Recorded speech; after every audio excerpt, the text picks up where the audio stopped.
a pleasure to introduce the first session of the 6th edition of CEC. And due to Shankar's great brevity, we are actually a little ahead of schedule at this stage. So thank you very much for your patience. And it's now a great pleasure to introduce Abha Iyengar, who is an internationally published freelance writer and poet. And she has a special presentation for us about her work. Thank you, Florence. Hello, everybody. Can you all hear me? Yes. Yeah. Okay. So there is this saying we have in India कि भगवान जब देता है तो छप्पर फाड़ के देता है, which means that when what God gives, He breaks the rooftops. And that's what happened in my case, in the sense that I was kind of hoping I'd be one of the beginning speakers, but I didn't know I'd be going to be the first speaker. So here we are. And my name is Abha Iyengar. I'm a writer and a poet. And when I was talking with Martin sometime during our introductory session, he spoke about something, I'll lose the context, but he says, I'm not that kind of person. And actually, I have a poem on that. So I'd like to first start off with that poem.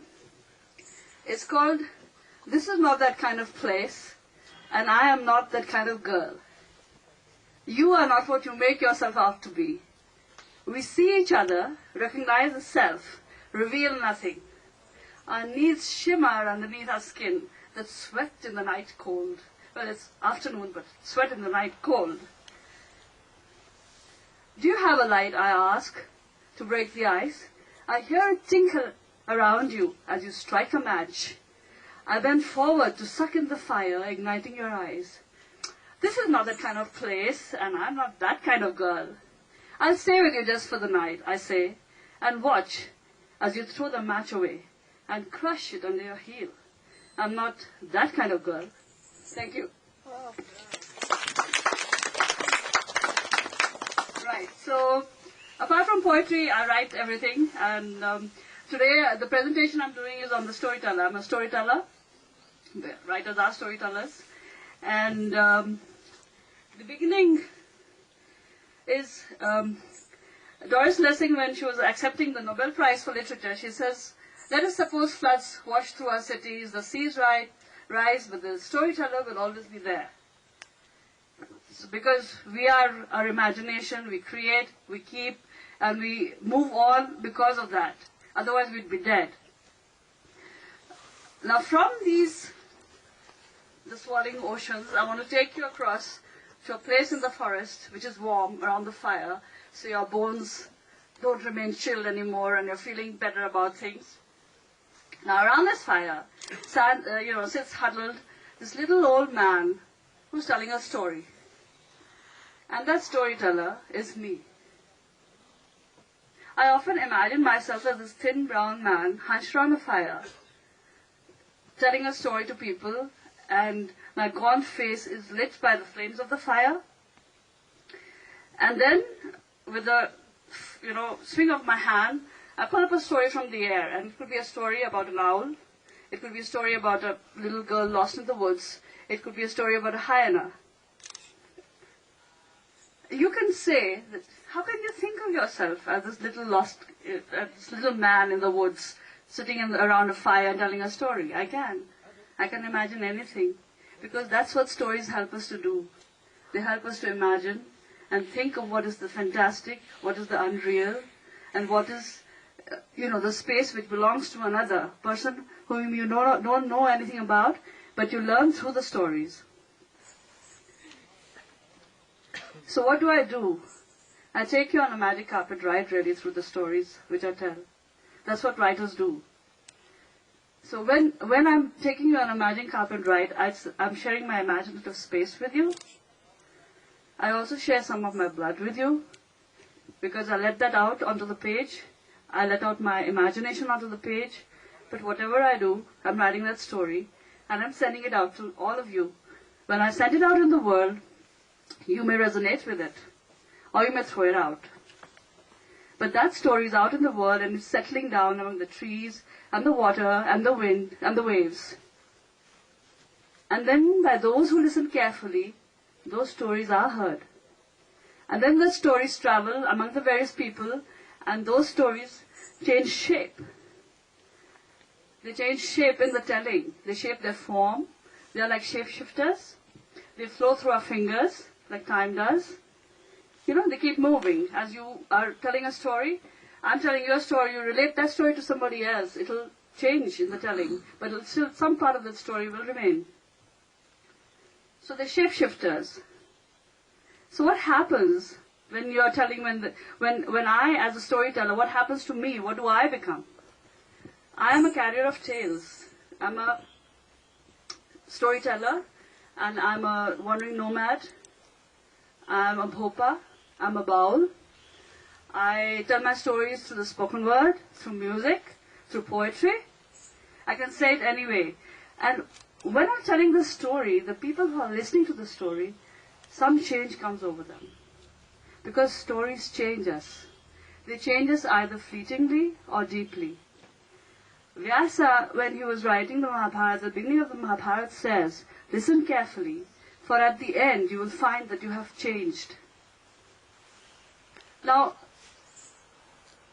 I was thinking that, okay, we are narrating stories, we are telling stories, and we keep reinventing and changing our own world and try to relate to the world through our storytelling. So when I was thinking about this, I thought about how could the stories be spreading.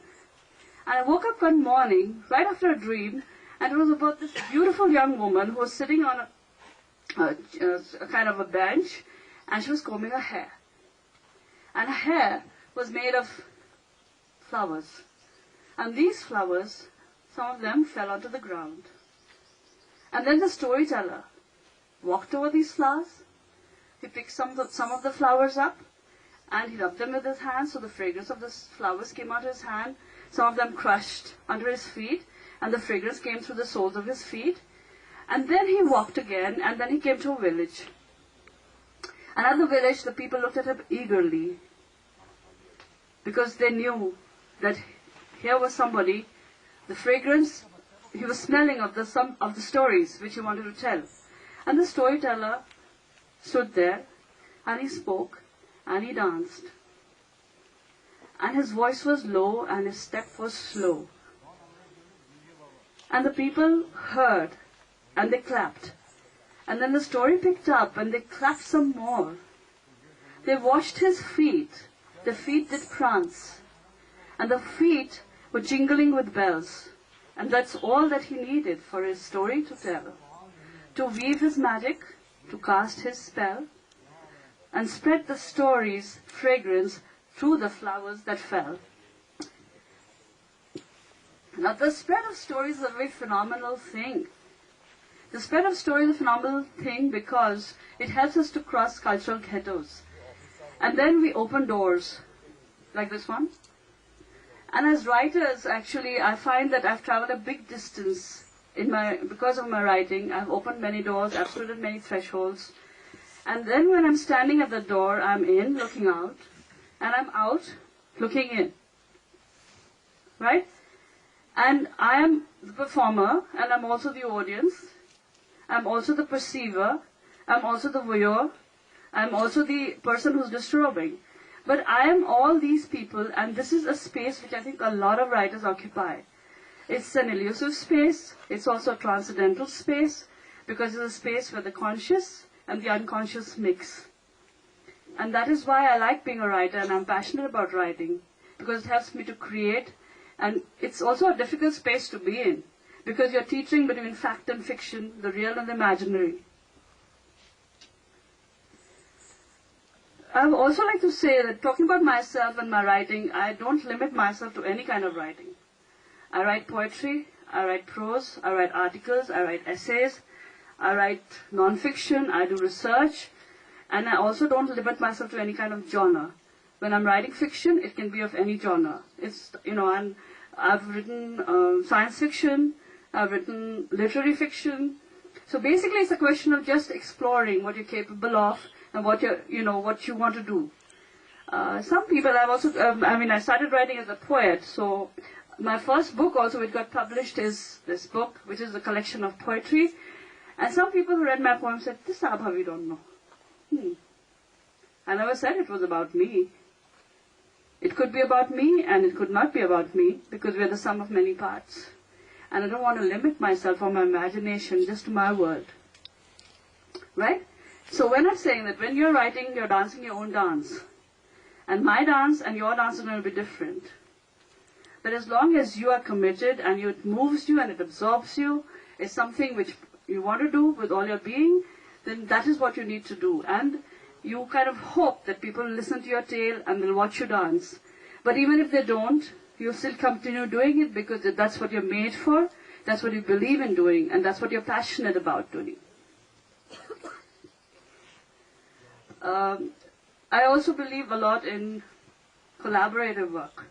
Because Seth Godin, who's an author and who's also a change maker, he says all our productivity, leverage and insight comes from being part of a community and not apart from it.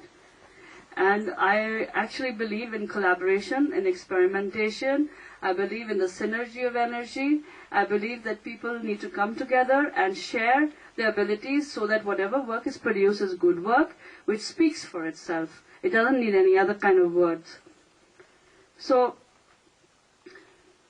this is, like when you're making music, the synergy of energy is happening and everybody's involved in it, and you can see the kind of immersion which takes place when we're doing something which we're doing, all of us are doing it together, and we hope something good comes out of it, and usually it does. And I'd like to end my presentation with a film I made some time back. It's called Parvaz, which means flight. And it is got my Urdu poem, which has got subtitled in English done by me. And the screenplay was a joint effort between the person who directed the film. And I'm also in the film. I'm extremely proud of this film, and I hope you'll enjoy it. Thank you very much.